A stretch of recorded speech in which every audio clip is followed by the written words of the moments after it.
guys, my name's Beck, welcome to my channel. I'm hoping the lighting's okay in here. It's very bright outside, so it's looking a bit dull in here, so hopefully you can see me okay. So I'm going to demonstrate child's pose, or Balasana. So I've been working with this one. I do one-to-ones and I do sports massage and things, so I quite often give this one in clinic. So it's a really great one for releasing the pelvis, the hips, the lower back, the upper back, the shoulders. It releases the long muscles that run along the spine, so these are often tight in a lot of people. And it's also great for deep breathing, calming the mind, calming the body. It's like a restorative pose. So different versions. So basically the basic version would be coming into a kneeling position. So the legs would be together and you sit back onto your heels. And then I'm going to show you an extended version first. So the forehead comes down to the floor and the arms stretch forwards. You try and keep the shoulders open. You can reach through with the fingertips, but don't hunch the shoulders up to your ears. So try and keep the shoulders back away from your ears, and have your hands roughly in line with your shoulders as well, so the hands aren't coming close together. So you can just hold it there, relax your breathing. So if you want to just change that one up a little bit, you can keep the feet together, but take the knees wider. So some people will find this comfier with the knees wider anyway. It just gives a variation to the stretch as well, to the hips and the lower back and things. So yeah, knees out wide, but sort of your toes are together. Same thing with the hands and the arms, bringing your forehead down. Just tuning into some nice deep breathing. Basically breathing deep into the belly, into the lower back. So we don't just breathe to the front, we breathe out to the sides, we breathe into the back as well. And it helps to release tension from the back, from the sacrum area, from the hips. And if you want, you could lengthen your exhale so that your exhale is longer than your inhale.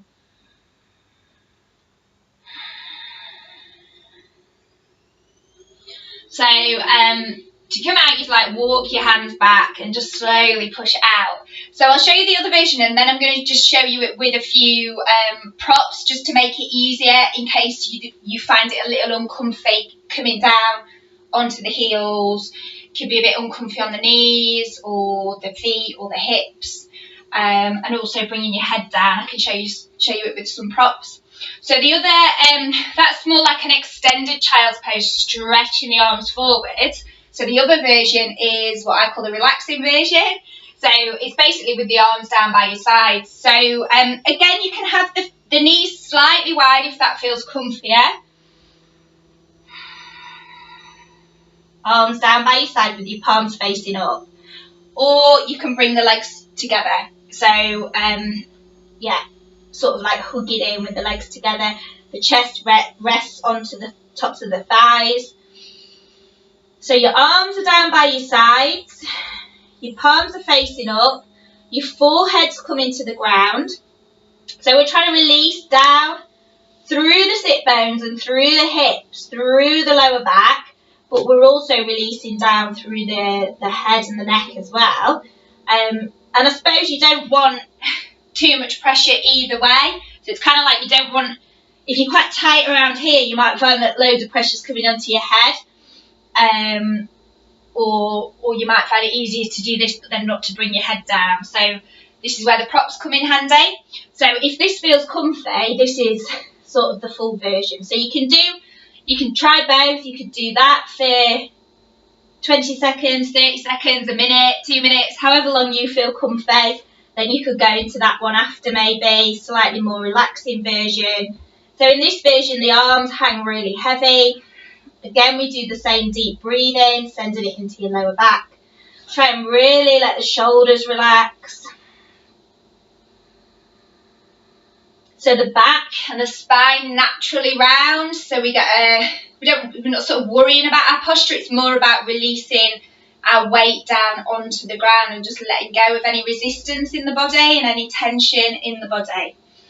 Okay, so yeah, to come out, you can either just sort of like uncurl, roll it out, or if you prefer, you could put your hands down first and just sort of come out. So I'll show you with some props, because the main thing is it's a restorative and relaxing pose. So the main thing is that you can go into it and feel relaxed. So you might find some people are a little bit tight under the feet. So I'll show you with a blanket. Basically, this might help if your feet feel a little bit tight or a little bit of pressure as you sit back onto your feet. So just not rolling it up too much. I have mine a little bit flatter, I think. So yeah, not rolling it up too much, but it might just help with the pressure, stopping the tops of your feet digging into the ground. Okay, loads of cushions, loads of props. So you might have cushions and you might have bolsters if you do yoga quite a bit. So I'll show you with some cushions. So basically I'm going to put some cushions onto the tops of my calves. And then if my knees are a little tight and I'm struggling to bring the hips down, this just helps putting some cushions there. So then obviously my head's got quite a long way to go, so I could use some blocks and bring the blocks down. And it's basically you just find a comfy position. So you might find the legs together, or you might find it easier. Sometimes it's a little easier on the hips and the pelvis and things if the knees are slightly apart. So you just listen to your body. And then, yeah, bringing my head down.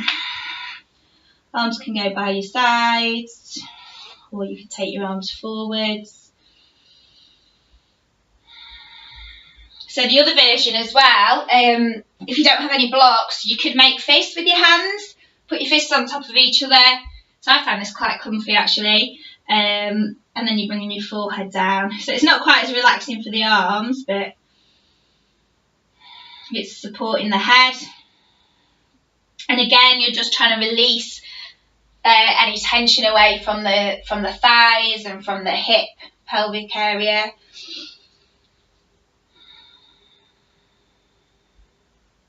Okay, so yeah, you can put those onto your tops of your heels, sort of calf muscles.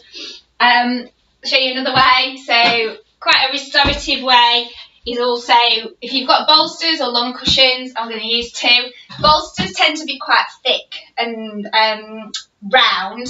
So yeah, these go a little bit flat, these cushions. So I'm going to try and use two. And right. So similar thing, and we're just coming forward. You can come down to resting on that. So you might find you could bring your head down. Or again, you might feel that you want the blocks under your forehead. I'll just have one. So again, just play around with it. You get a comfy position. So I've got my knees quite wide in this position. You could do this. You could also try the extended one if you've got room for the arms coming forwards as well. So the same thing, nice deep breathing, nice slow, steady, relaxed breathing. So in and out through your nose if that feels okay.